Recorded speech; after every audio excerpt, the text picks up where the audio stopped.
Alright, so Record of Ragnarok, round 11, Loki versus Simo. You guys know the deal. This is going to be the full supercut, full commentary of the entire fight, all in one video. I appreciate all the support you guys showed me throughout the chapters of this fight, and now perhaps we can assess it all as one thing. Before that though, if you're new to the channel, make sure you subscribe, drop a like on this video so you're more likely to be recommended to the channel in the future if you like the content like this, want to stay on this side of the Ragnarok algorithm. Also, shout out to the members, we got some new ones, I appreciate it, and big shout out to Prophet, who just hit 6 months. He got that gold badge for the membership, so I appreciate all of you guys, and I hope you guys enjoyed this.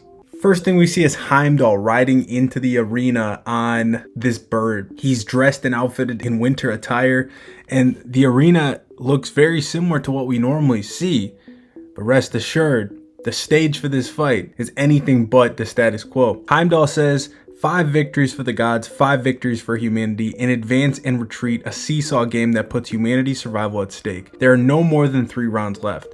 Side eye at that comment, given that for all humanity's fighters to be able to fight, there has to be a draw, which would mean there would be 4 rounds left. But I'm not going to get into all the intricate details of that in this video. I've talked about it ad nauseum, so if you watch enough of my videos, you'll see the in-depth breakdown for why that's the case. Not saying it has to happen, but if it doesn't happen, every human on humanity's roster will not fight. Finally, the 11th round is upon us.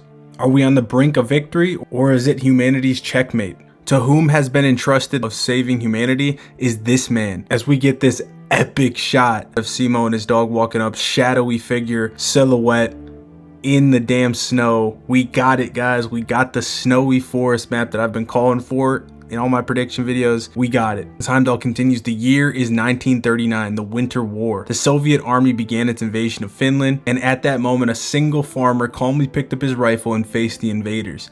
They were threatening his beloved Finland. With beautiful forests and land, he faced them with fire. He stopped the invasion of 1 million Soviet soldiers with his bullets and terror. I think that might be a little bit of an exaggeration. With his bullets and the terror he instigated, at the Kala River defensive line, with only 32 soldiers backing him, 4,000 Soviet troops were defeated. So not 1 million, 4,000. His accuracy was 100%, a really precise hit. Maybe they meant like the terror he caused stopped 1 million strong in the war. All the targets caught in his iron sights fell without fail. He alone spilled the blood of 542 enemies in the snow. The strongest sniper in human history. They call him the White Death. Simo, hey ha. Great shot to Simo. He looks awesome as always.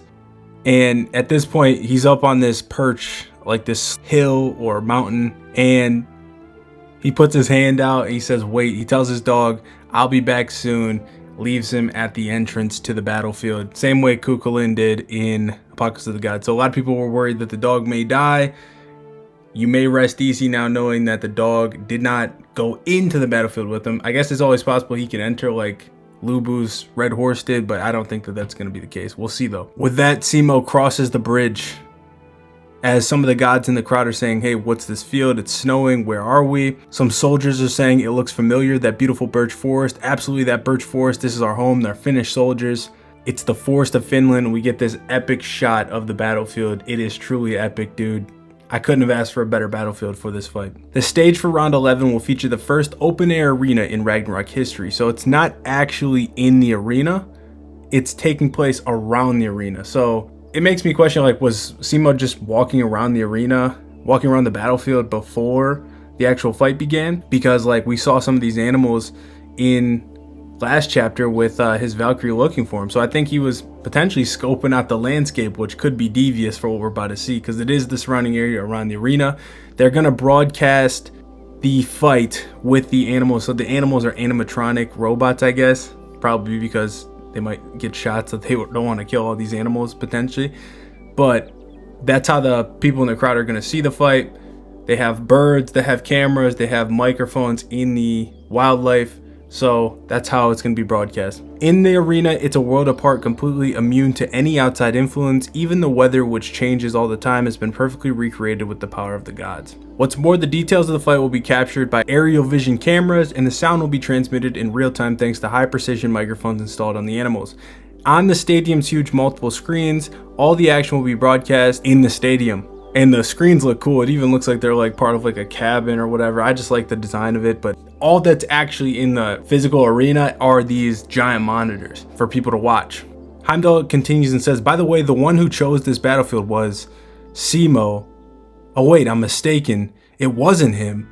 The 11th representative of the gods is that god, the most evil and cunning of the Norse pantheon. As this is happening, there's a song playing. It's Richard Wagner's Ride of the Valkyries, and what's funny about this, I saw a comment where somebody said this song was playing when Hilda saved Sigfried's parents, and if that's true, if like Loki chose this because of that, that could even be more of a dig toward Hilda, because it's like, you want to save Sigfried, right?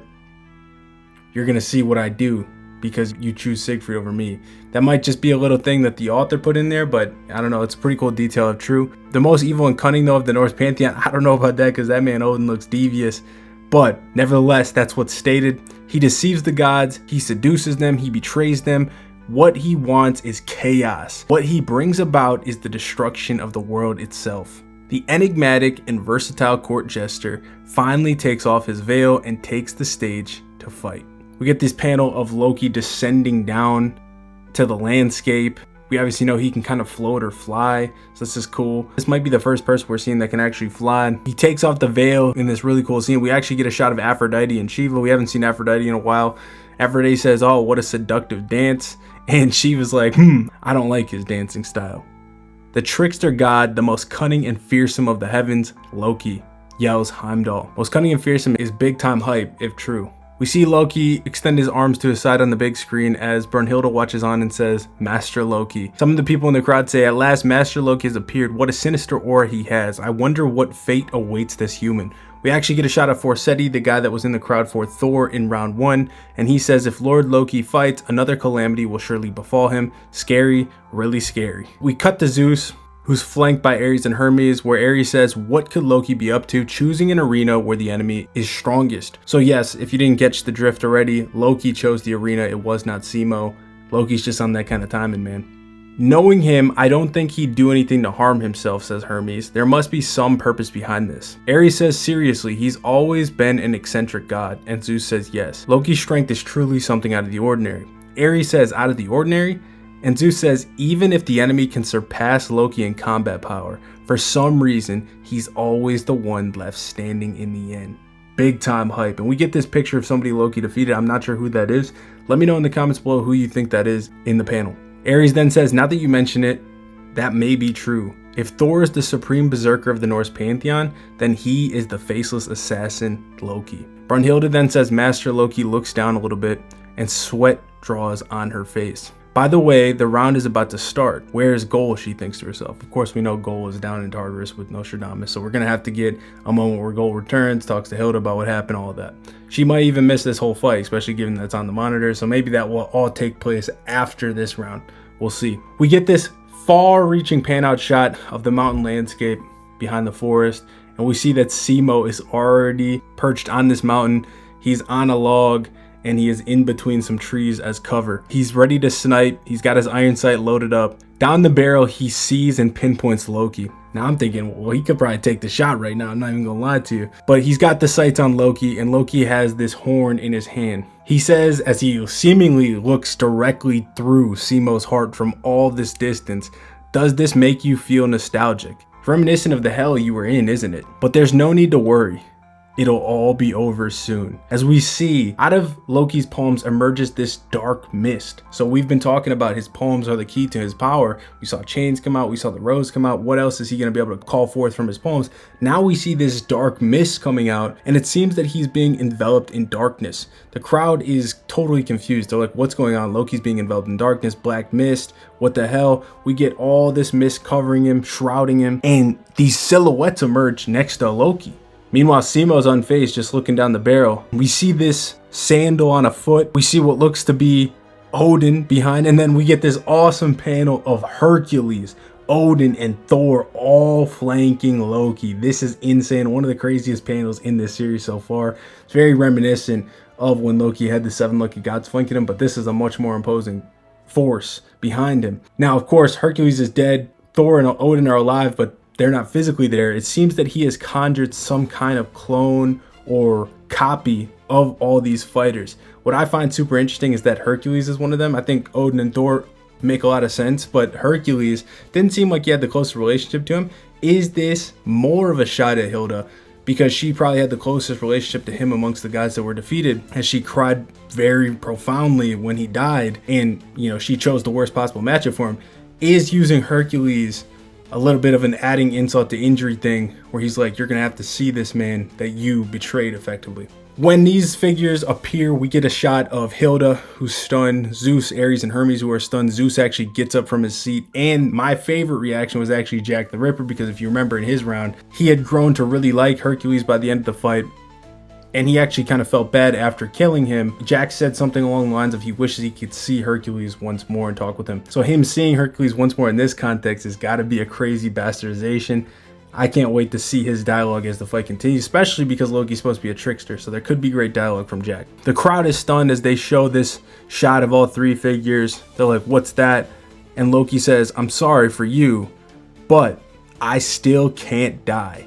That's why you must be the one who falls here. As he sends out these three monstrous beings, Odin, Hercules, and Thor, to hunt Simo, as Simo stares back, looking through his scope, calm, cool, and collected, ready for the war. So we start the chapter where the last one left off, with Loki sending out Thor, Hercules, and Odin his copies. Now we're going to find out what these copies actually are. So Heimdall says, wait, he stutters and says, we're starting with a 4v1, but is that even allowed by the rules? No, that's fine. It's alright. This peculiar situation, I'm not sure why, but my instinct tells me that this is acceptable. He screams out, fight. The crowd goes wild. From the black mist Loki created, Thor, Odin, and Hercules, who was already dead, emerged, and they are moving towards Simo. And I like this little detail because obviously, due to the uniqueness of this fight, we don't see Simo in front of Loki in a traditional sense. So they put like this little bubble of like where Simo actually is on the mountain.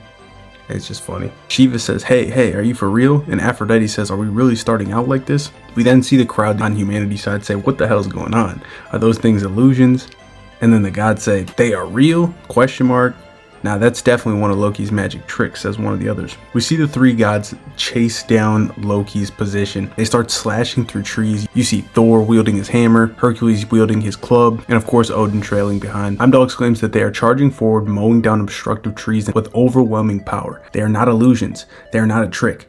They are real. Ares is bawling at this point, seeing Hercules, obviously his lifelong friend. And we actually cut away to see Jack and his Valkyrie. And his Valkyrie Locke says, wait a second. Isn't 4v1 against the rules? Not to mention why? No, that's... And Jack says that is simply unforgivable. And he looks pissed off, dude. Imagine if one day down the line, if like Loki was to win this fight, if like we actually got like a fight between Jack and Loki, two tricksters. I mean, wishful thinking, delusional thinking, but it'd be hype to say the least. Heimdall continues and says, now, how will the White Death Simo counter this godly advance? But we cut back to where Simo was. He was perched on that log. He's now gone. And Heimdall didn't see it apparently. He says, what, huh? He's gone. But just a moment ago, he was in the shadow of that tree. Simo Heiha suddenly disappeared. Is his plan to hide somewhere in the forest like a sniper, aiming for a single deadly shot? We see this landscape, which again, it's one of the most beautiful landscapes we've seen for a fight for sure, where they just can't find Simo. There's no tracks anywhere, there's nothing. But we do see a random rabbit, which is cool.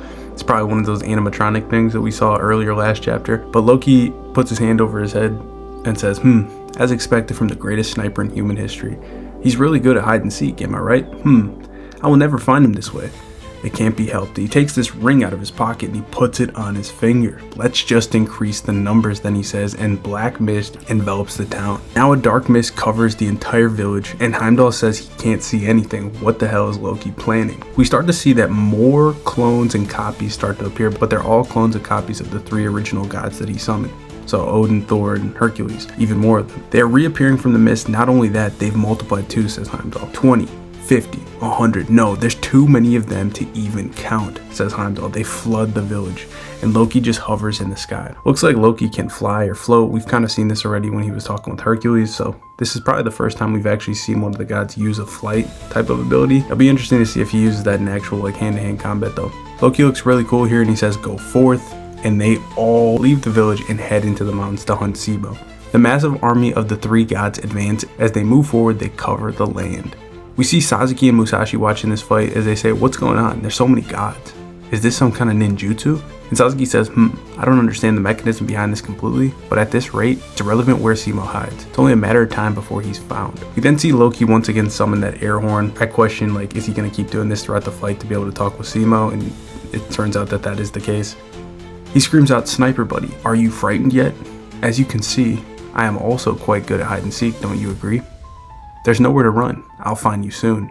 Too bad, so sad for you. But before you die in battle and go to Niflheim, let me give you some context that will tell you the truth about this nightmarish situation. After all, a game should be fair, don't you think?" We finally see Simo. We still don't know where he's perched, but we see him reacting, not saying a word. Loki continues and says, "My ability is the Ring of the Jester. To put it in simple terms, it's the power to copy anything in creation. For example," and he grabs this squirrel and he says, "With the sealed one, the ability of my fingertips, I can input anything I touch, memorize it, and store it. And with the seed of trickery, my palm's ability, I can recreate what I stored." So that's really cool innate ability. Be it objects, humans, gods, I can recreate anything I touched. An OP ass ability. But now we find out what the significance of that ring was. And this ring, says Loki, it's a sacred treasure, the Ring of Proliferation. In a normal scenario, I can only create up to 5 copies at once. But if I wear this ring, I can increase the number of copies infinitely. The crowd goes wild at this point. They're like, "Infinitely? That's insane. You gotta be kidding me. That's cheating," which that is crazy. He said he can create up to 5 things from his palm when he doesn't have the ring on. Now, he didn't have the ring on at the start of the fight, but he only made 3. Does that mean that there's 2 more things that he actually copied that are separate from the 3 gods that we don't know about, that could be just in the forest somewhere, already pre-set up? Keep that in the back of your mind. It might be nothing, but this is supposed to be a trickster, so I wouldn't put it past him if he's already done that. Loki continues and says, "In other words, this vast battlefield might seem advantageous for you, Sniper, but the truth is, it's also advantageous for me, who can attack you with numbers. What do you think? Does it seem like it'll be a fair hunt for both of us? But as I increase their numbers, more power gets distributed." That's the weak point, I guess. We see Simo again downloading the information. Jack, of course, is also watching with a keen eye. But we see Ares and Zeus, Hermes, the usual suspects, and they're reacting to Loki on the big screen say, "Oh dear, my bad," acting as if he kind of disclosed too much information. He says, "It's fine, I'm just killing you, a weak human, so everything's fine, there's nothing to worry about. I didn't disclose too much, whatever." Ares starts freaking out. He's like, "Oh shit, he's too clumsy, he got carried away and blabbed too much. He just explained his own weakness." And Hermes is like skeptical, of course. Hermes, another one of these trickster gods, is like, "Would Loki really make such a mistake? The most cunning god in the heavens, is he really that stupid? He's not like you, Ares, my brother," says Hermes. And Zeus laughs at that and he says, "It's obvious that Loki isn't the type of person to make such a careless mistake. I'm certain that there's an intention behind his words. The fact that he deliberately allowed his opponent to know about his weaknesses, Hermes, and the fact that he also selected this battlefield, there's definitely some kind of intent behind all this." Ares then basically bluffs and lies and he's like, "Yeah, I was thinking the same thing. There's definitely something behind this." Both Ares and Zeus just look at him with the side eye and they don't say anything in this awkward ass moment. It's pretty funny. Zeus and Hermes' analysis was correct, says the narrator. There's a subtle hidden lie within Loki's words. In the explanation of his power, the information about Loki's ability to input and output, and the fact that the individual's actual power weakens as the number of copies increases was true. However, the power isn't distributed, but rather he can distribute it, meaning that he can control which copies are stronger, which copies have this amount of power versus a very low amount of power, so some are going to be way stronger than others. The generated beings didn't have uniform abilities or notable attributes. Loki applied individual differences based on his own discretion. That way, Loki stealthily inserted a powerful individual amongst all the clones with significantly concentrated attributes within his massive army. It is not known yet how Simo will deal with the massive army, but if he takes out a weaker copy with his first shot, he'll probably think, so that's the level of the enemy, and he'll lower his guard for the one that's extremely strong. On the flip side, if the strong copy is hit, it'll lead him to believe that the other copies are just as formidable, and that will put immense pressure on him. A chaotic battle against a massive army that appears to be identical but has significantly different attributes will without a doubt unsettle Simo, allowing Loki to gain the upper hand in this fight. Yes, that's the intention. Pretty good plan, actually. I like that. This is Loki's trap, hidden to ensure Simo Heiha's elimination. Next, we see a shot of both Buddha and Hilda. Now, the first one I want to address is Hilda. Hilda doesn't say anything this chapter, but despite the fact that this is sound logic from Loki, implementing this plan, it really showcases the naivety that he has to underestimate Hilda to this level. Because he should know at this point, she chose an opponent specifically tailored to fight him. And also, she should know to warn said opponent not to trust that damn word that comes out of Loki's mouth. And it seems like Buddha has understood the trickery that Loki is presenting, as he says, so this is Loki's combat style. It's interesting to get his perspective because Loki and Buddha were going to fight in the garden if Zeus and Odin didn't step in, and Buddha didn't even know anything about how he fights. So that man was just on smoke without having any prior knowledge, which you love to see. Loki thinks to himself, I'll make you regret this, Brunhilde. He says, no one can escape from my hands, from my rings of the jester. Your human will fall. The massive army of 3 gods are wrecking the forest and advancing further. Their plan is really just, we're going to eliminate all the foliage, all the trees, all the forest, and we're just going to cut it down until it's barren. That way he has nowhere to hide, and they're just going to keep advancing in that kind of formation. At that very instant, suddenly, a single gunshot shook the very atmosphere, and at the same time, in that moment, it turned into a bud, releasing a beautiful light. Insane moment. Crowd is stunned. Notably, very animated reactions from Zeus, Hermes, and Buddha, who don't usually get surprised by much, but they look pretty stunned, and this bullet spread scatter shot thing is going to be pretty wild. The bullet has this crazy pattern on it, and it looks like this huge spiral, almost like it's entering a different dimension. They bloomed wildly, like countless flowers. These are bullets, mind you.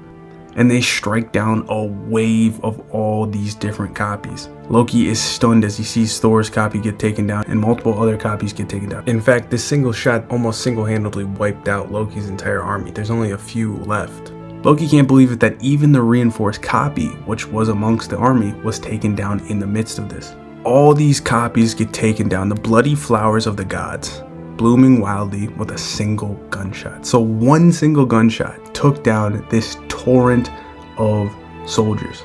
And not to mention that, Loki's plan went up in flames immediately. The reinforced one got taken out just as well. So Simo didn't hold anything back, he just took them all out, didn't give a fuck. Loki says most of the copies and even the enhanced one, all at once in an instant. So this is the power of the warrior Brunhilde selected to defeat me, and he looks pissed off. He looks into the mountains, he's just like looking for his opponent. We finally see where Simo was perched. He's up on a mountain in between 2 trees, and we see the name of his technique. Now there's a couple different names of his technique out there. One of them is anti-god sniping, profusion of flowers.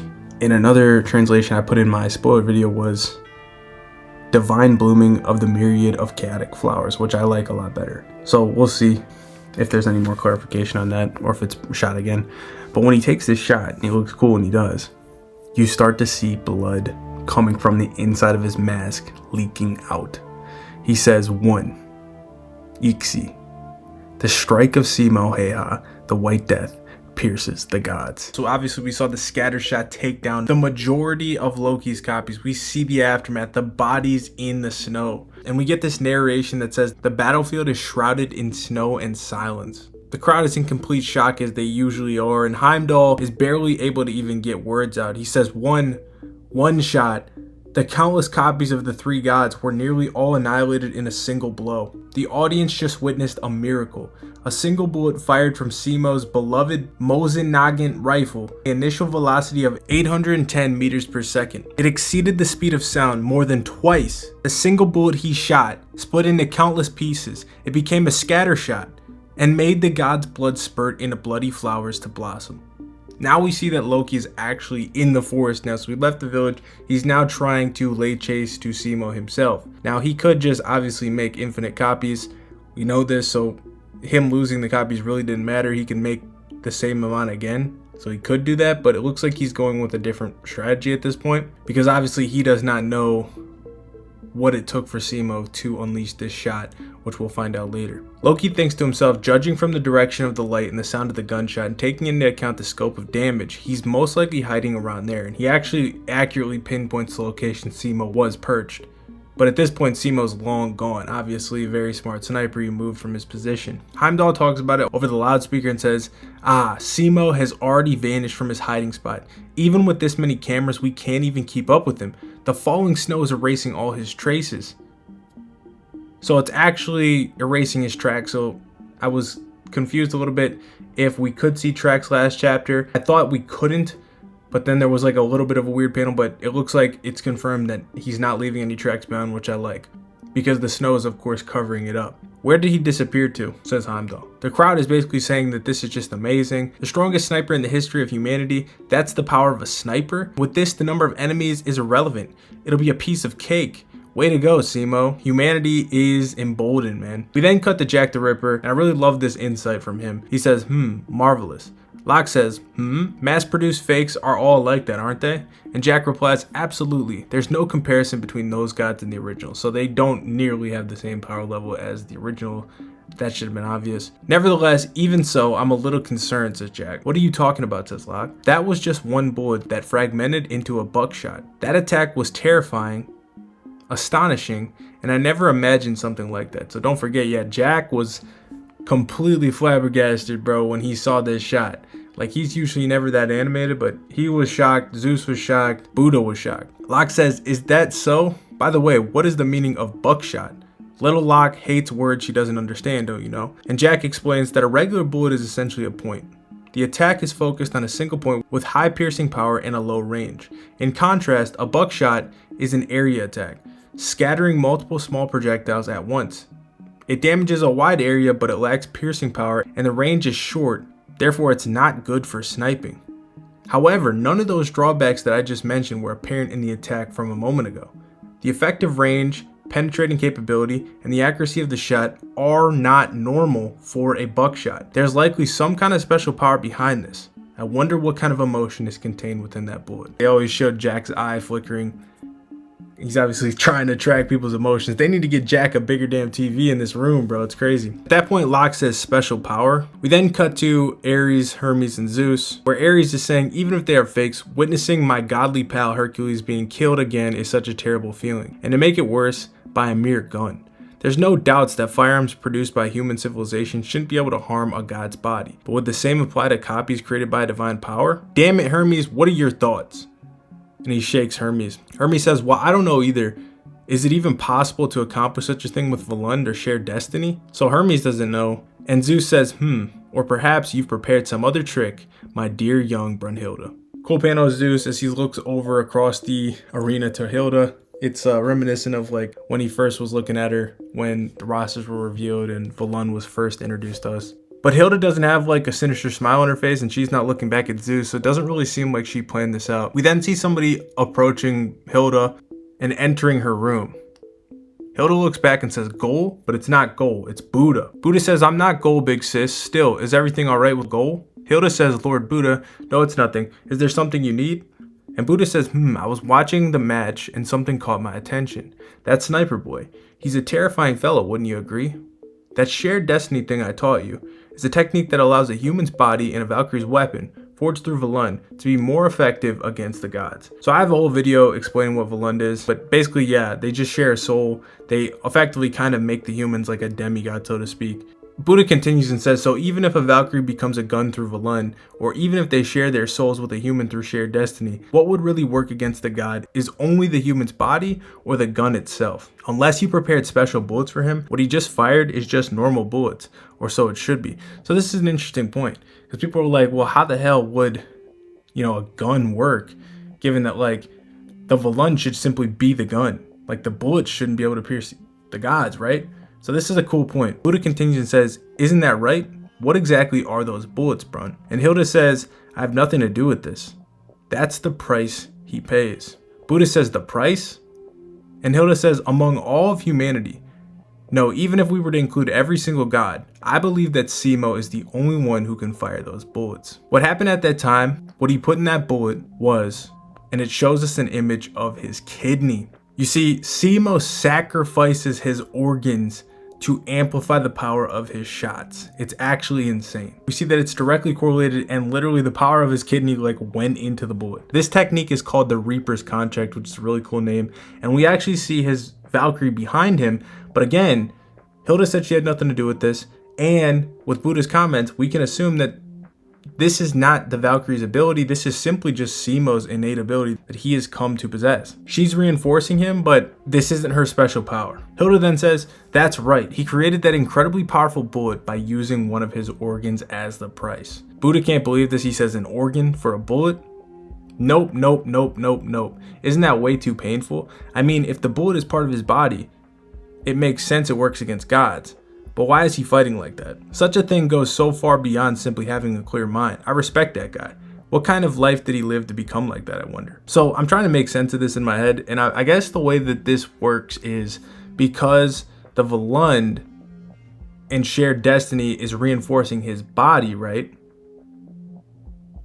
Him using part of his body as bullets means that it should still be a high-powered, godly weapon, because he's literally shooting his body effectively as the bullet.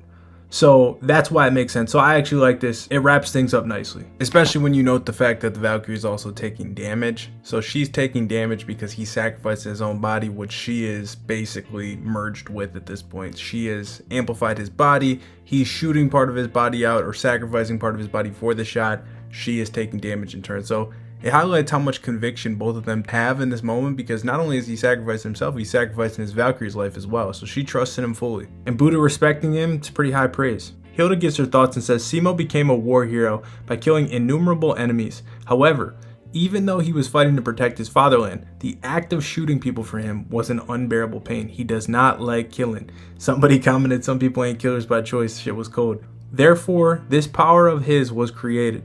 The unbearable pain he's feeling right now, destroying both his body and spirit, is atonement. Therefore, for Simo, that pain is his salvation. Now, throughout all this, we see Simo running through the forest. Obviously, we see the blood trickling, through his mask from the initial shot. But then we see he's reloading and loading up for a second shot, getting into position. And we see that this time, he's loading up his liver.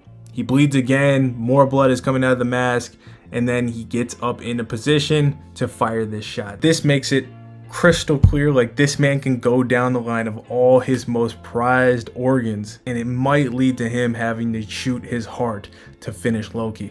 And if that's the case, people are going to be running wild with the draw theory, because, if he shoots his heart out, he should be dead. Maybe he can use his brain. He could probably use anything, but this is crazy. But it really amps the stakes, because every single bullet matters and costs a serious price. As the narration says, the single shot destroys him. December 1939, on a battlefield near Lake Ladoga in southeastern Finland, an eternal legend in the history of human warfare was born. It is called the Miracle of Kala.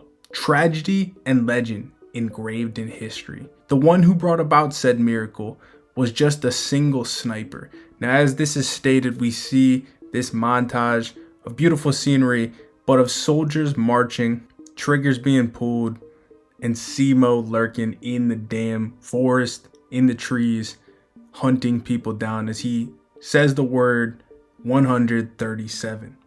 He was dropping bodies. November 30th, 1939, the Soviet Union abruptly and unilaterally invaded Finland, a massive army approximately 1 million soldiers strong. They began advancing primarily through 4 routes. Against the overwhelming force of approximately 1 million Soviet soldiers, the Finnish army could only muster around 235,000 men. This group was largely composed of farmers and hunters, gathered for the defense of the country. They were less than a third of the invading Soviet numbers. They show us the 4 routes, they give us a little map, and they show some of these soldiers. This is what the world would know later as the Winter War. Now, it could be a translation issue there, but it says the Winter War. We see the perspective of one soldier. He says, "Oh God, what the hell?" That massive army is marching straight for us. This guy has binoculars. He's looking. He sees the Soviets marching toward them. At the Kala River defense line, the Soviet army deployed 4,000 troops for the invasion. In contrast, records indicate that the Finnish army's deployment along the defense line consisted of merely 32 men. The defeat of the defensive line was thought to be only a matter of time. However, Finland had this man. We see some more of the Finnish soldiers talking here, and they say, "To hold this position against so many enemies, it's impossible. We don't have a choice. We must abandon the defense line and retreat." At that moment, we see Soviets getting gunned down. No one can believe it, but Simo's already perched on a branch in the trees, ready for war. The course of the war changed completely, all due to a localized battle at the small defensive line. Simo said the words 134, took down another, said 135, took down another, said 136, and finally took down one last man and said 137. That is the shot we saw at the beginning of the chapter. Same thing here. He counts out the number of the men he slays. In a world of extreme cold reaching minus 40 degrees Celsius, he loaded his rifle with bullets, peered through his iron sight, and pulled the trigger. With each shot, an enemy soldier fell. An absolutely 100% accurate shot. So we heard this in some of the earlier chapters. He is 100% accurate. That is what they're telling us. He never missed a shot, at least in this battle. The Soviet soldiers at this point were spooked. They're saying, shouldn't the defensive line still be almost 500 meters from here? That's impossible. Are we saying we're being shot at from that distance? Another guy's about to say impossible again. He gets shot down. 138, Simo says. It's him. It's death. The White Death. We are being targeted by the White Death. They are retreating. The Soviets start running away, screaming in fear. The terror and confusion among the Soviet soldiers spread as the Reaper's sight was swung toward their comrades one after another. The Soviets are retreating. We did it, says the Finnish soldiers, even though they didn't really do much. It is stated in the records that the Kala River Defense Force, consisting of only 30 men, successfully halted the advance of a Soviet division comprising over 4,000 troops. That was the miracle performed by the White Death, also known as Simo Heiha. We see Simo saluting. Obviously, he didn't kill all these guys, and obviously some of these Finnish soldiers got shots off during this, but Simo was the reason they retreated. We see now the Finnish soldiers are celebrating their victory in the forest at the campfire. They're saying, wow, I can't believe we actually made it through to celebrate Christmas. Another replies, I know, right? It's unbelievable. If it weren't for Simo, it's highly likely that we would have been completely wiped out. They all are in agreement on this. Hitting targets at that distance with no scope, there was no way. Is a feat like that really possible for a human? Another says, I take around 100 shots just to hit something. The next guy jokes him and says, you mean 1,000 shots, right? So they're talking about how they're nowhere near as accurate as Simo. A soldier says, I just want to drive the Soviet forces back as soon as possible and see my family. Another says, yeah, I would give anything for my mother's warm soup right now. I just want to go home alive. Finally, another one says, it's all right. As long as Simo is here, our victory is assured. So this is just meant to highlight how much faith they have in Simo, how much they need Simo. And Simo knows all this. All the soldiers at this point, they have high morale. They're screaming out together. That's right. Let's protect our fatherland alongside Simo. Everybody's in agreement. They say yes. Simo Heiha was a hero who significantly boosted the morale of the Finnish soldiers. No, he had become their guardian deity. By the way, where is Simo? One of them says. What happened to the MVP? The other guy replies, he went to bed early, since we have things to do tomorrow. That's Simo for you. That cool attitude of his is what makes him so awesome. I really do look up to him. Alright, let's follow his example and get some good rest too. But who could have known the truth, says the narrator. Simo is actually sitting in his tent, wide awake, remembering and recalling all the people he's killed. You see him calling out 129, 130, 131, 132, 133, and it is crazy. He is shook. No mask here. First time we're seeing Simo without the mask. No mask. He is terrified. His eyes are white. They look bloodshot. He says 134, 135, 136, 137, and it's all going through his mind what he had done. From the moment he shot down his first kill, there wasn't a single night where Simo could sleep peacefully. He continues on. He goes to 138. When he thinks of 138, he thinks of the locket that was on the guy's chest, where it showed his wife and his kid. So he's thinking about the families that are being torn apart by his actions. He says, I'm sorry. I am sorry. I am sorry. I am sorry. I am sorry. He thinks about all this. He has great remorse. He feels terrible, but he has to do it, obviously, for the war. But this has taken a toll on him. To avoid demoralizing his comrades, behind his desperate facade of composure, with every pull of the trigger, with every bullet that pierced an enemy soldier, his heart was deeply wounded, bleeding profusely. So he didn't want to show this to the soldiers. That's why he said he was going to bed early. He could not let them see this because they could not falter. He needed them to have absolute confidence, absolute belief in him. If they saw him acting this way, they'd panic. They could all die. They all want to get home at the end of the day. Simo was truly the MVP. And then one day, March 6, 1940, 1 week before the end of the Winter War, at the Kala River front line, we set the stage. We see Soviets being gunned down once more. They're saying, where did that shot come from? It's death. And we see Simo once again perched up, taking shots. This time he says 540. He's up to 540 kills. He is shooting men down. He's now at 541. Around this time, his confirmed kills surpassed 540. Then, the incident occurred. The Soviets are saying, shit, where's death? You idiot, don't pop your head up. And Simo takes another shot, boom, knocks another one down, 542. This man is dropped, right? But as he's getting shot, he pulls the trigger in death. The guy that Simo just took, 542. Was that a joke from the god, says the narrator. The trigger pulled by the enemy sniper in his final moments sent a bullet flying in an unexpected direction. That bullet should never have hit its mark. However, the tragic fate pierced the Reaper, and we see what happens here as the shot actually hits a tree, ricochets off a tree or a rock, one of the two. It might actually just be a rock, that might make more sense. Frozen rock, potentially. It ricochets off that rock and it slams Simo in the face. So this is in line with real world history. He took a shot to the face and it left him disfigured. Here we see Simo gets hit in the face, blood spurts out everywhere. He falls to the ground. The soldiers are going crazy. Simo, Simo, Simo. Medic, where are you? Come here, fast. Amidst the chaos of his comrades and of that excruciating pain, what Simo felt was salvation.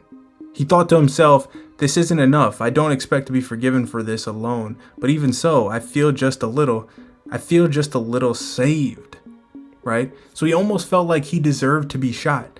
That pain and harm was his atonement, his penance for what he had done, his kills. Simo Heiha's war came to an end that day. His official sniper kill count stood at 542, the highest in human history. The strongest sniper in human history, unmatched in his marksmanship, was also the man with the kindest heart. That is his backstory, right? Setting the stage that he hates killing. It takes a massive toll on him to do so. And it lets us know why he has this ability where, he's going to use these shots that are going to legitimately harm himself. Because it's a representation of how it felt every time he killed somebody when he lived his life as a human. We now cut back to present day, as I told you we would. We see the landscape. Simo says, Moxa, which means liver. Reaper's contract. We saw him preparing for this shot at the end of last chapter, and now we see it in reality. He loads up the bullet. We see his Valkyrie taking damage once more. Her face is cracked even more. She says loading is complete. Confirms what I was saying, that this is how it works, because obviously the Vlun should just be the gun, but she's basically loading up his own body, right? Because his own body is merged with her. You get the gist. Their souls are merged, obviously, though, so she's taking heavy damage as well. He loads it up. Loki, at this point, hiding behind a tree, is saying, I can feel it. He's aiming at me from somewhere. Go ahead and shoot then. Next time, I am sure I will find you. So Loki's plan at this point is to wait for the next shot, pinpoint the trajectory, and hunt Simo down. Simo takes the shot. The anti-god sniping technique, the swan that pierces the heavens, he takes this shot. He jumps off his perch when he shoots, or it might just be recoil. The shot makes its way directly toward Loki. Loki sees it. For a god with sharpened senses, catching up to the speed of the bullet is no big deal. The position from where he shot will not go unnoticed by me, says Loki. He at that point spawns 3 more clones, so these clones may have just been residuals, but either way, there's 3 more clones of Thor, Odin, and Hercules. They all get shot down right away. The bullet continues its path toward Loki. At this point, Loki reacts once more. He can see the bullet's trajectory. I won't let you escape again. Loki seems to know exactly where Simo was, where the shot was taken from, and he has enough time again to react, to protect himself. He uses this technique called Skuld's Wall, seems to summon this massive wall to protect him. The only problem is, this shot is way too powerful for that wall. It pierces straight through the wall and straight through Loki's dome. Pierces his skull and goes straight through his head. It looks like Loki has been killed, like no bullshit. The narrator says there's nothing that cannot be pierced by the bullet that even pierces the heavens. Wow.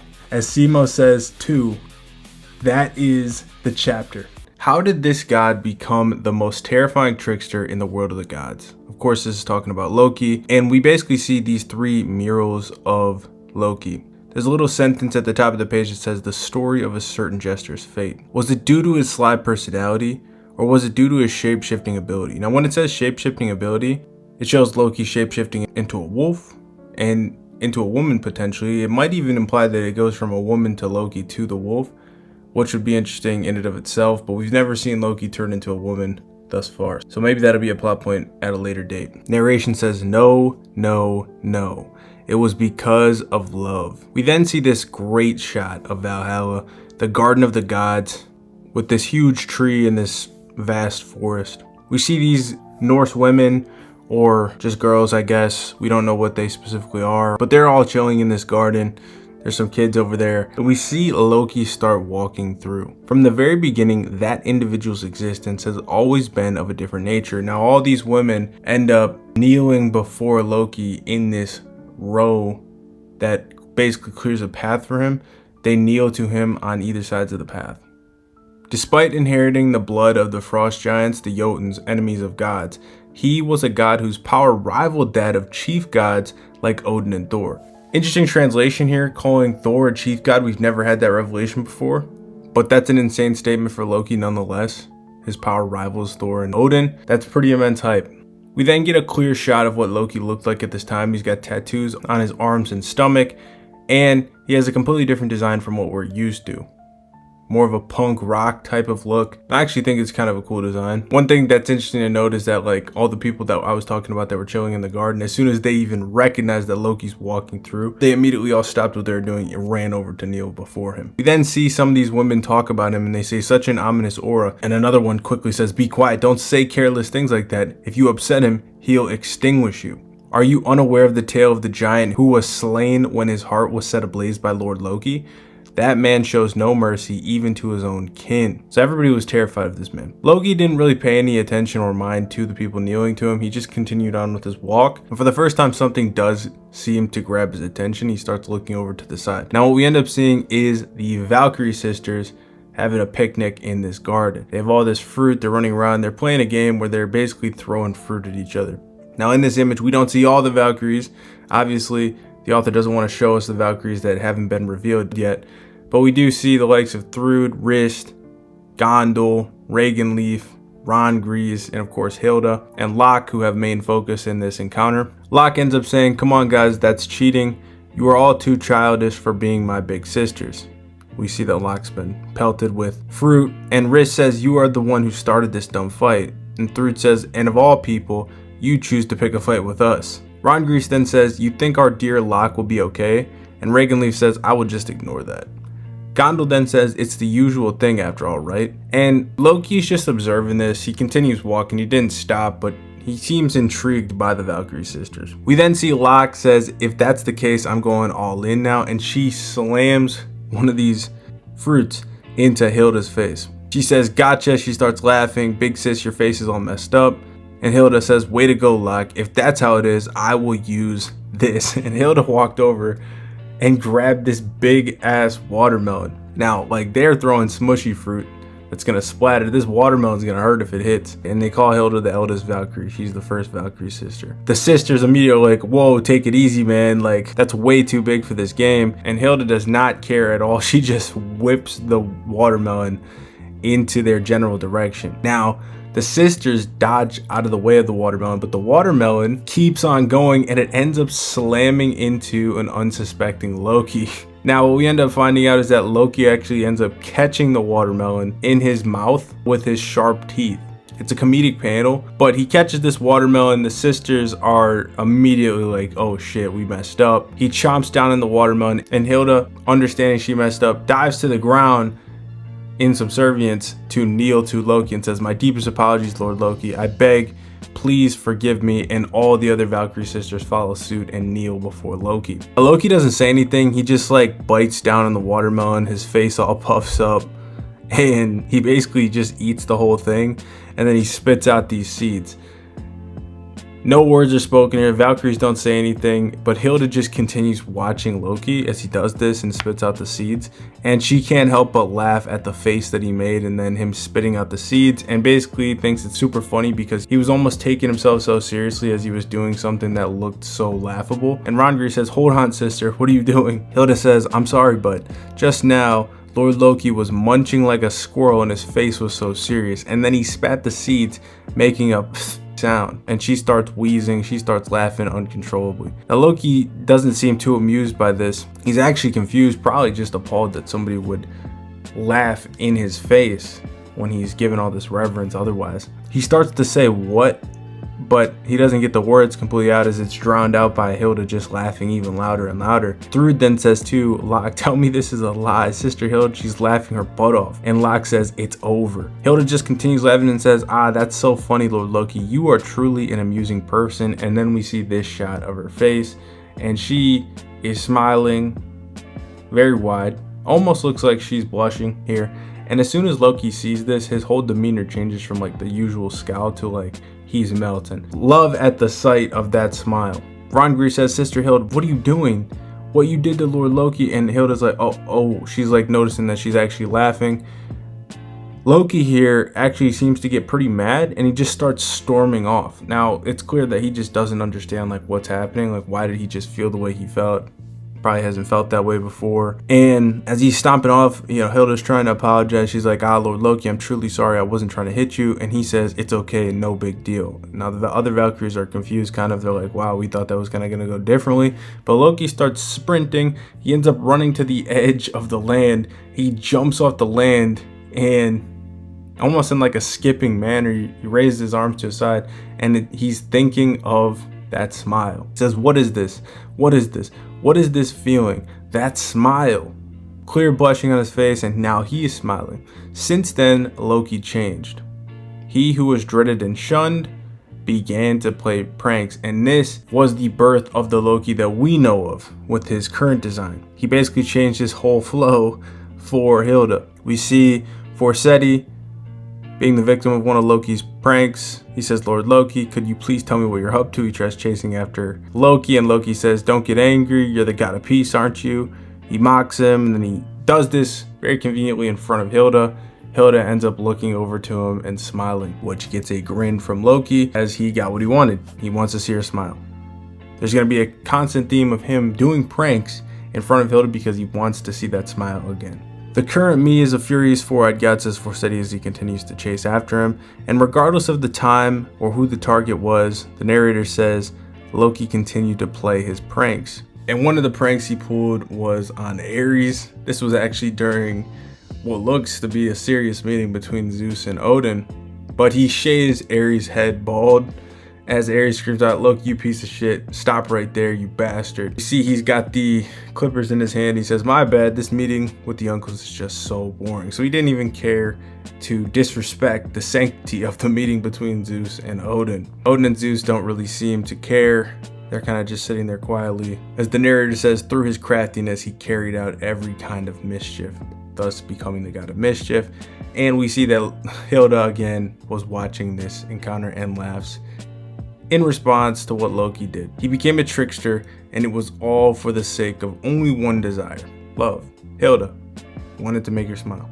We then see one more prank, perhaps the greatest prank he'd ever pulled to this point. As Hilda was walking through the library, you just randomly see Loki start sprinting through, and he's screaming, run, Hilda, as he actually has Thor's hammer on his back. Hilda can't even believe what she's seeing, and before she can even register what's happening, Loki grabs hold of her hand. Now take note of this specifically, this specific picture. Grabs hold of her hand, pulls her away, and they start running. She says, Lord Loki, that thing on your back, could it be? And Loki smiles and says, I may have borrowed that from Thor. What do you think is gonna happen? She's like, wait, you can't be serious.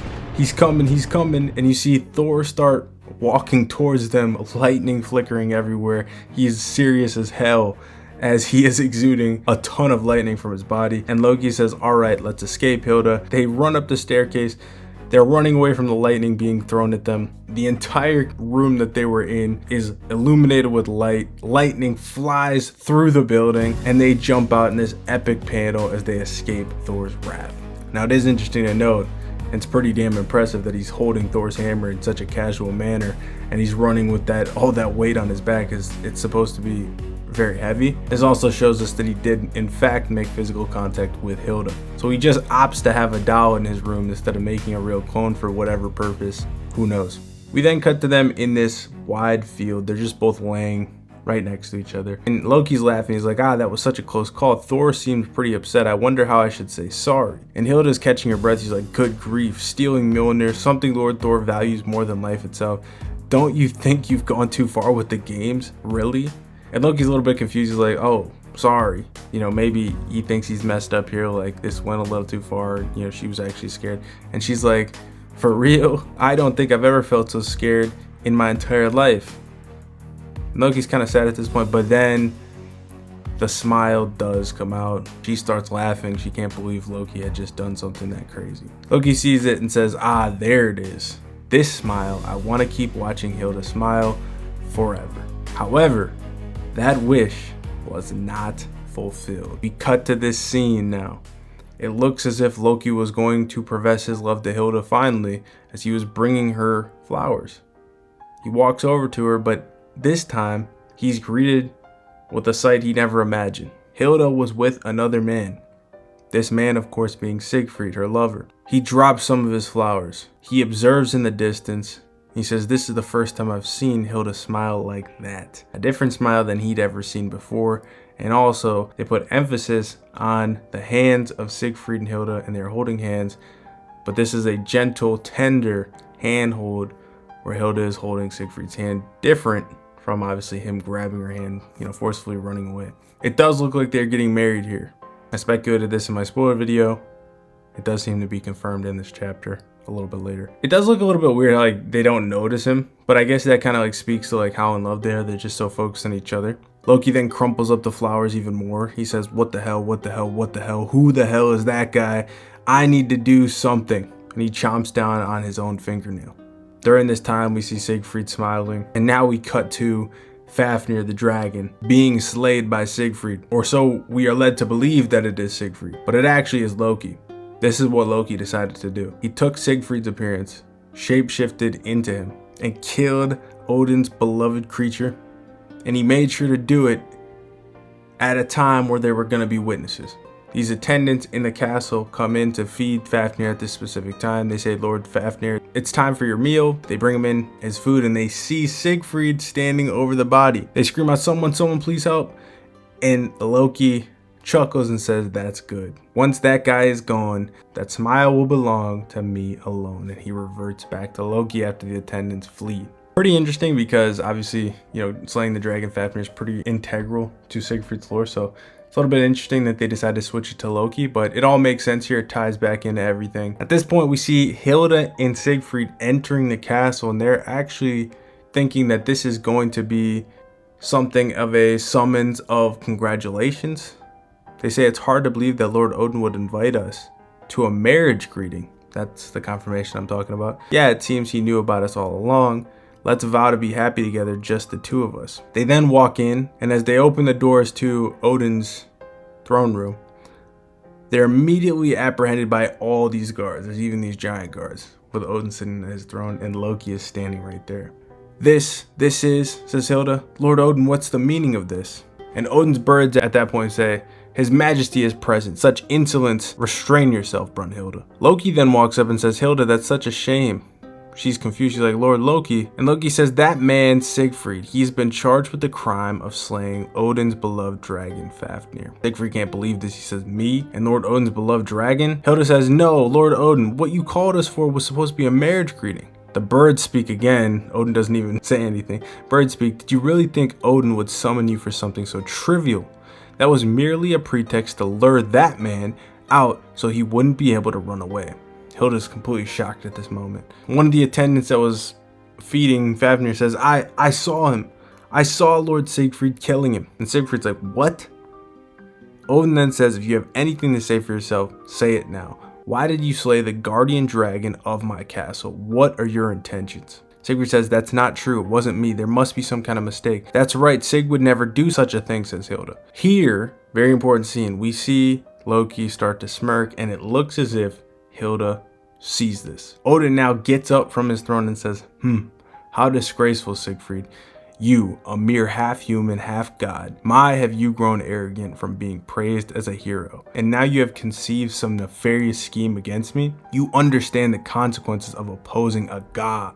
And as right before he's about to say a god, something happens within Odin. We see here that Odin was preparing to potentially fight Sigfried as his aura starts exploding, Sigfried's aura starts exploding. But Sigfried notices the same thing Odin notices. Odin's body in 4 different spots is starting to glow, right? Odin's kind of confused. He's like, wait a second. The 4 treasures within my body are reacting.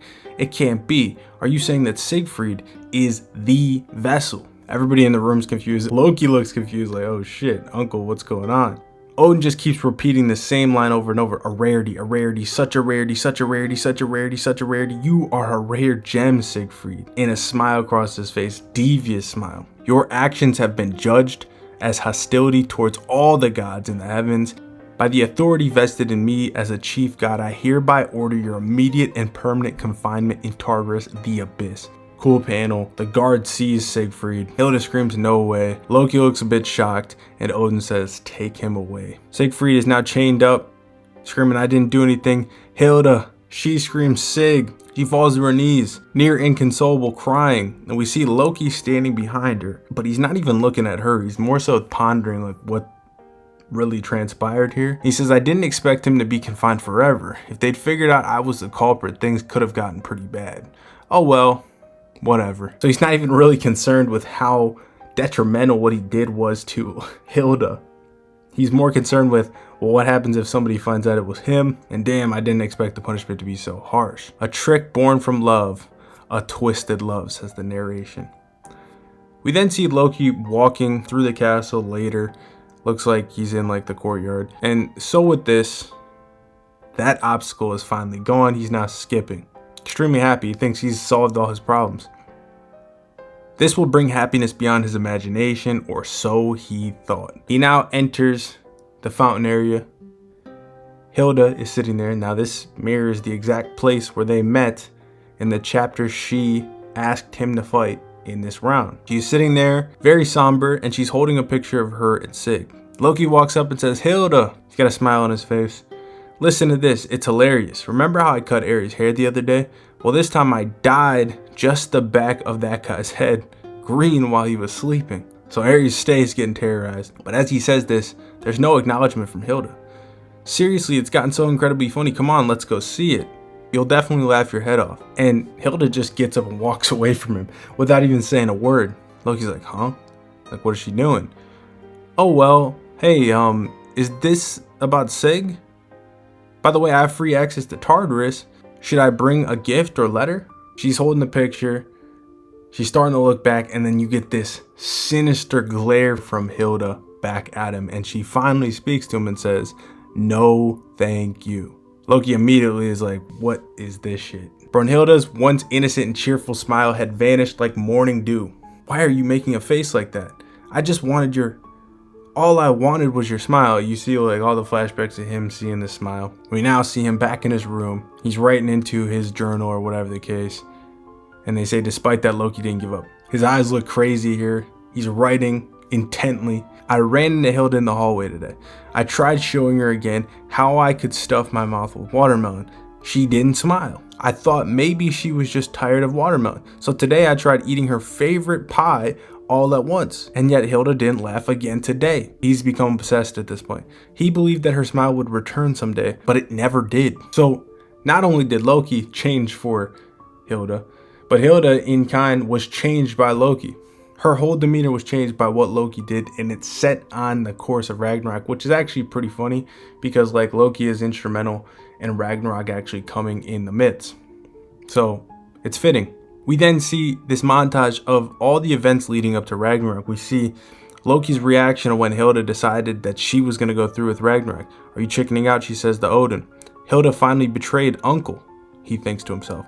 She's willing to turn all the gods against her just to save Sig. The decision for Ragnarok shook the heavens. There's a high likelihood that this will be the cause of some shift in the power balance of the gods. At this point, there's something very important that's shown on panel. It's actually Morgan, one of the fighters from the Apocalypse of the Gods spinoff. This is important because it shows us that these characters can and will show up within this series. We also see Loki's perspective of the events of chapter 1 when Hilda was being harassed by the incubus. It shows that as he was getting more and more serious and amplifying things, Loki was prepared to step in and save Hilda. He's going to kill incubus. But then of course we know Thor ended up doing that. And it shows Thor cutting down the incubus again. And it actually looks as if Thor noticed Loki was there, but he didn't say anything to him. So we don't know what's going on there. but it looks like he noticed him to me. Loki didn't end up saying anything. Obviously, we know how the events of that scene played out. He stayed behind the pillar. We don't know if Hilda noticed him. It doesn't necessarily look like it, but Thor did. Loki says Hilda is risking her life. She's seriously planning to defeat Uncle Odin. He's now back in his room. We see the doll next to him. He says Ragnarok has begun in his journal. These are all journal entries. I met Hilda's eyes for the first time in a while. I was happy, but Hilda did not smile. She made this face at him.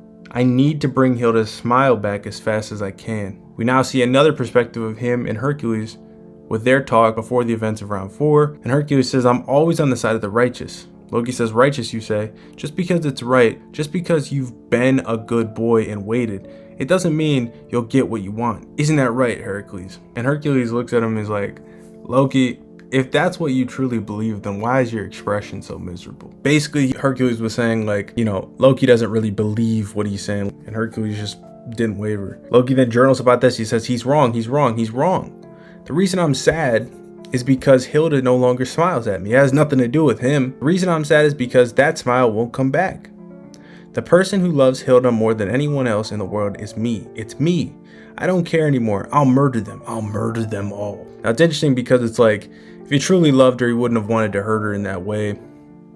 And he didn't seem to even care to try to go console her after she was clearly crying like right in front of him. Now he might not have that kind of emotional intelligence. Obviously, this is all kind of new for him. But it's more so like a lust thing. It's more so like a selfish endeavor where he liked getting that attention from Hilda. But the last line that's part of this backstory was the I will murder them all thing. And it cuts back to Loki now getting shot in the head. That's like what's ringing through his mind as he's getting shot. We see Loki fall down. The crowd is going wild. Heimdall says, Loki's forehead was shot through. Nobody knows what's going on. Is Loki dead right now? But we actually find out that this entire time, Loki took the appearance of a rabbit and had successfully flanked Simo's position. He saw where he shot from and got in position behind him as a rabbit. And Simo's unsuspecting, has no idea he's behind him. And the last picture of the chapter is Loki emerging in his form and saying, I will murder you, looking like he's about to strike Simo down. With the last words of the chapters being sharp killing intent, honed by love. The first thing we see is, of course, the clones of Hercules, Odin, and Thor, obviously Loki's ability, dissipating and basically disappearing. It says the Jester's power, his copies disappear completely. It's weird because there's a few of them that are still standing, yet they still disappear for whatever reason. And then we basically see the body of Loki that was shot, right? So we saw Loki get shot 2 chapters back, but then of course we got confirmation last chapter at the end of it that the real Loki survived. So this was a copy that was shot. It's not faded away yet, but the ring is still on his finger. This is the real ring, by the way, and there is mist coming off of the ring. So effectively the clone was wearing the ring. And I'd assume that that's why even the clones that weren't directly shot are disappearing, because they probably disappear when the user dies or he himself disappears. So since the clone activated them, they would disappear with him. Heimdall yells, Loki, shot in the head by Simo, is down. He was completely silenced. The army of copies created by the ring also vanished like mist. Could it be the end of round 11? The crowd is responding here. We see the humans first say, astonishing power. He pierced right through the shield and his head. That's to be expected from our man Simo, says another. We then see the god side with Forseti. As some of them say, are you kidding me? To think Lord Loki would be dominated in such a one-sided manner? So they believe he's done. Simo still has his sights on Loki's corpse. Has not moved at all. Absolute vigilance here. Great panel, by the way. But then, of course, we see the real Loki behind Simo, who Simo does not notice. Loki is not jumping right out, though, as the last chapter implied at the end. He's waiting and biding his time. It also looks like he's pulling out those scythe blades from his palm that we saw in the garden fight, but not in the same way. There's no chains on him. It's just the scythe blade by itself. He's looking at Simo, and Simo's menacing, man. No words. He's just looking off the cliff at his target, and Loki's trying to come up with a way to take Simo out. He says, this is my chance. But he knows he can't just jump after Simo because he'll be shot, right? So then it says Loki's corpse wasn't the real Loki. Obviously, we already know that. Rewinding time immediately to the moment right after the start of the match, as we get a little flashback that shows us how we got to this point. how Loki, the real body, maneuvered his way to this position. After those 3 gods created by Loki began to advance toward Simo, Loki did this. Inside the darkness that covered the town when he made all those clones, he was able to hide away. The crowd was all saying, oh wow, there's a dark mist, it's covering the whole village, they can't see anything, and Simo seemingly couldn't see anything either. What he created in this time was the clone we saw that just got shot. This technique is called false god shadow, and there's a Norse name that's with it, but I don't know how to say it. A duplicate of himself, says the narrator. Loki then says, all right then, I'll leave the rest to you, and he throws the jester's ring to the clone. The clone catches it, says okay, and says the rest will go just as planned. The real Loki says right. We then see, some panels of like what we saw from Loki a couple chapters back. That was all the clone. And the narrator says that's right, ever since he vanished into the mist, immediately after the match began, the real Loki had been hiding himself within the field, never once showing his true form to Simo. No, not just Simo, not even the spectators saw him. He handed over commands to his own clone, and he made his clone fight Simo for him. In other words, the one who died was a copied fake. So everything we saw was the clone's doing. The real Loki has not engaged in the fight whatsoever. Loki's technique contains 3 abilities that have been kept secret from everyone else, on top of the 2 that we already learned about. Now, of course, we know that these 2 abilities are he can input anything he touches and memorize it into his palm, and then it generates the output. He can recreate what he stored. Now, one of these 3 abilities is called the false god shadow, which we just saw, which allows him to create a single clone with power equal to himself. So this clone is in fact as strong as Loki. And the second power is an ability to connect his own consciousness with the copies he created and share their vision. It does not specify any limit here, and we see that he is doing this with multiple clones, the rabbit and each of the god clones at bare minimum. He also looks pretty freaky when he does this, as it's called Peephole of the 9 Realms. He looks like an alien. We covered this in the spoilers though. The third ability, and perhaps the most important, is the ability to transform the connected copy into a gateway and then teleport himself through it. This is called the Gate of Rebirth. Again, all these have Norse names. Making use of the 3 hidden abilities together, he was hoping this would allow him to safely and assuredly kill Simo without actually taking any damage himself. That was actually the reason why Loki chose this battlefield apparently, as there was a ton of space, ample hiding places, and a ton of opportunities for him to use these abilities through his clones to catch Simo by surprise. However, a miscalculation had occurred in that strategy. The opponent's abilities far exceeded his expectations. Even that army of 3 gods was defeated with 1 blow. My own clone too, with 1 blow, says Loki. What the hell is this guy? I made a mistake. He thinks back to Hilda and says, that guy's a warrior. Hilda prepared to kill me. There was no way a clone would be able to kill him. Now that's a weird piece of dialogue because that clone is supposed to be as strong as Loki. Yet this dialogue implies that that clone is inferior to himself. So take that as you will. I will settle this with my own hands. Isn't that right, Hilda? We then get this epic shot of Simo. He looks like a hunting jaguar, puma, or whatever the case. Looks like a beast. He's breathing pretty heavy though, obviously we know he has internal damage. Loki says that guy will surely keep his eyes on my corpse until he ensures it has been erased completely and sent to Nifl. This very moment is my greatest chance of victory. The powerless fake's corpse will soon return to its original mist. I need to come up with a plan to ensure his death before that happens. Now, what should I do? I can't teleport to a dead clone. There's no consciousness connection. And right now, it's impossible for me to go there and get the ring back without being shot. I only have 4 copies left that I can create without the ring. What's the best strategy to defeat him with these remaining pieces? And then there's this montage of Loki like looking around. He's trying desperately to figure out what to do here. And it's just silence as Simo watches his corpse. Or the corpse of the clone. Then there's like a eureka moment for Loki. He resolves himself and says, Hilda, watch me. I'll also put my life on the line. Those pushed to their absolute limits sometimes can achieve unbelievable evolution in an instant, says the narrator.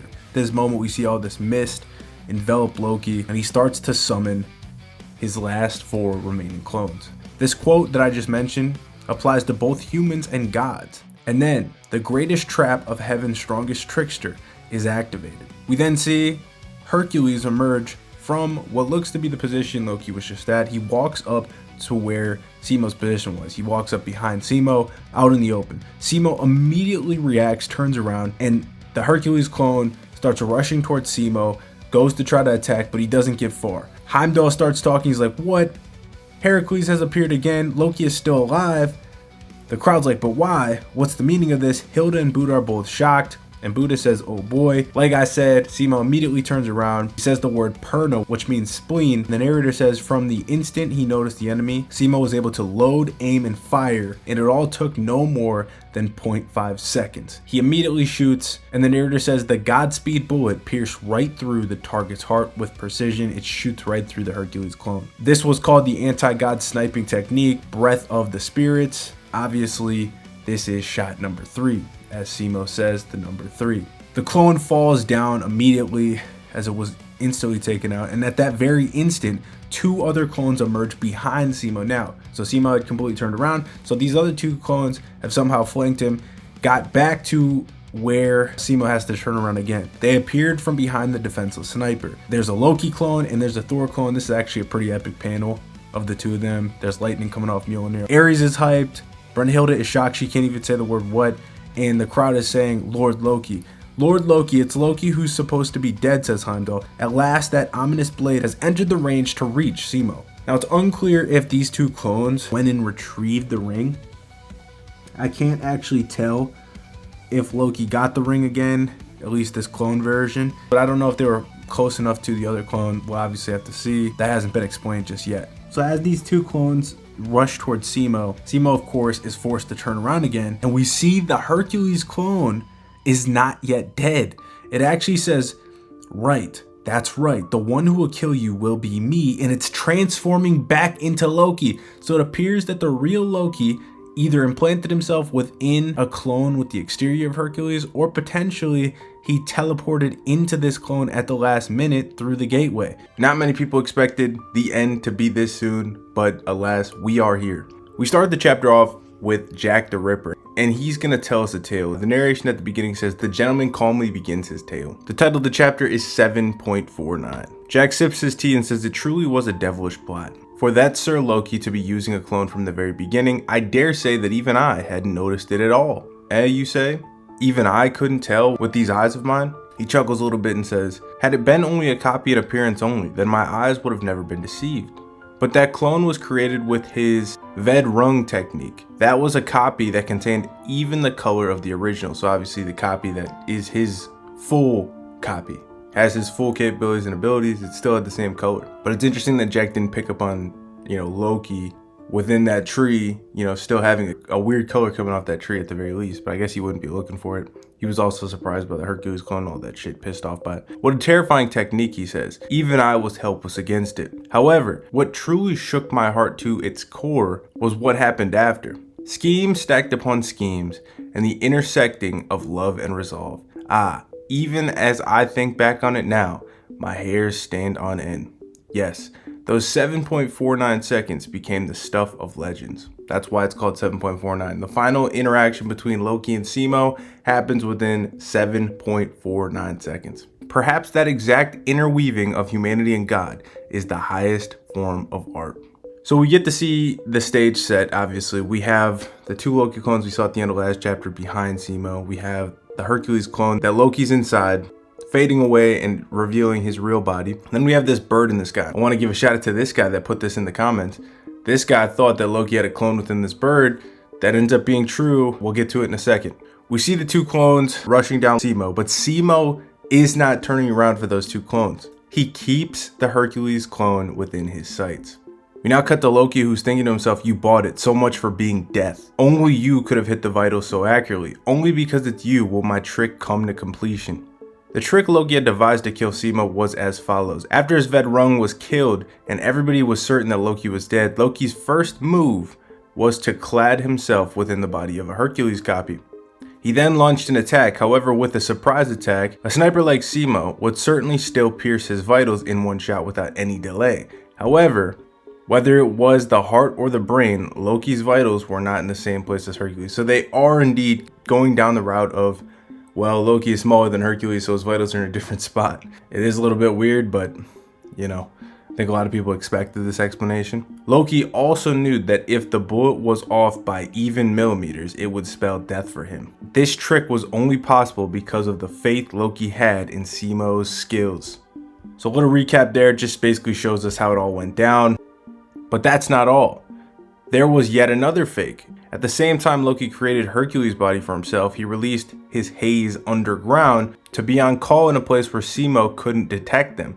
These of course are the other two clones that pop up behind him. As the two copies closed in on Simo, near certain of their imminent victory, Simo would turn about and fire once again. And it would be in that moment that the real Loki, still hidden within Hercules' body, would fly out and finish it off in one blow. That's Loki's plan, and it actually shows a panel of Loki finishing off Simo. That of course is not reality because this plan fails. Loki firmly believed that this fierce battle would give birth to the greatest trick of his life. Loki then says, "I'll admit it, you're the strongest I've ever fought up until now, but," and here we get the reveal that there was another clone.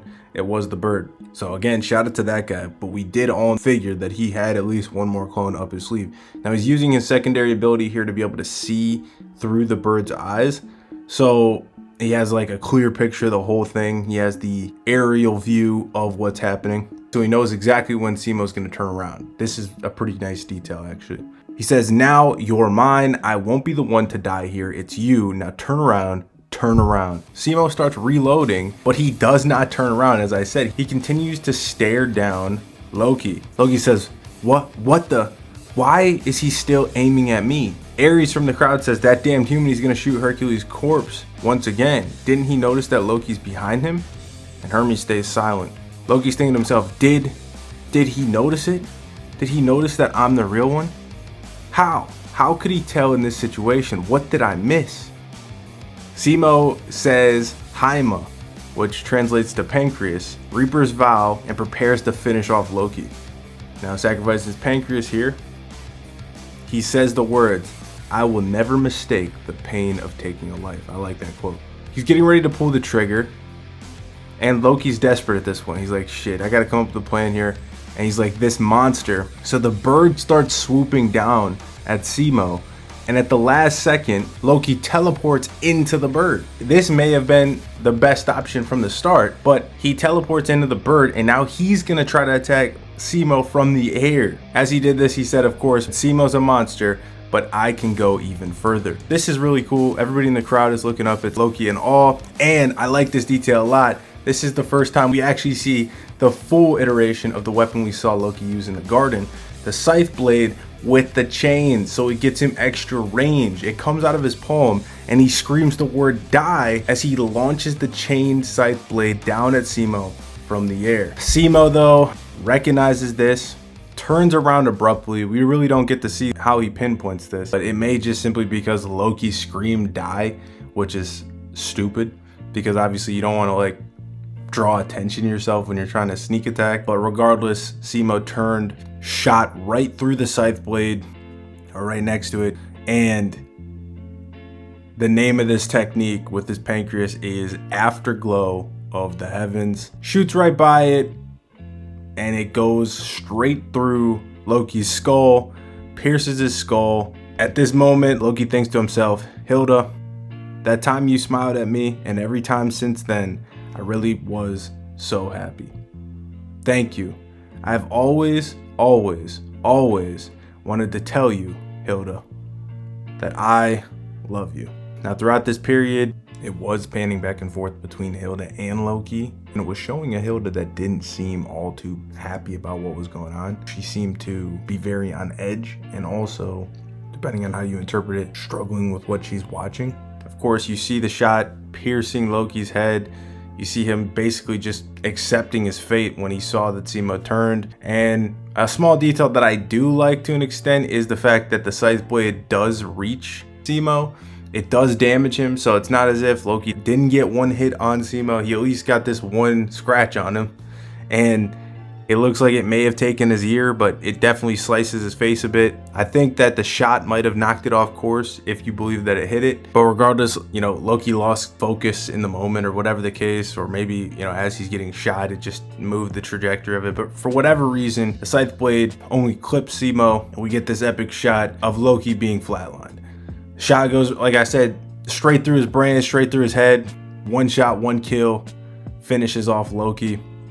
7.49 seconds. Crowd is all reacting, usual reaction shot montage. First time throughout this entire fight we're actually seeing Odin and Thor. It looks like Thor is unhappy.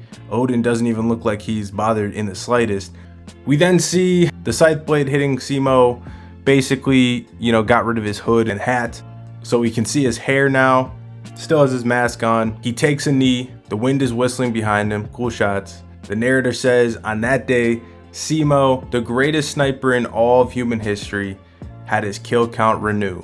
As Loki fades into the crystals, fades away, Simo waited to confirm it happened, and then he basically falls to the ground face first. But he doesn't pass out, he gets off that last word, 543, so his kill count was up by 1. So his kill count was renewed along with the pain that pierced his heart, the pain of killing another.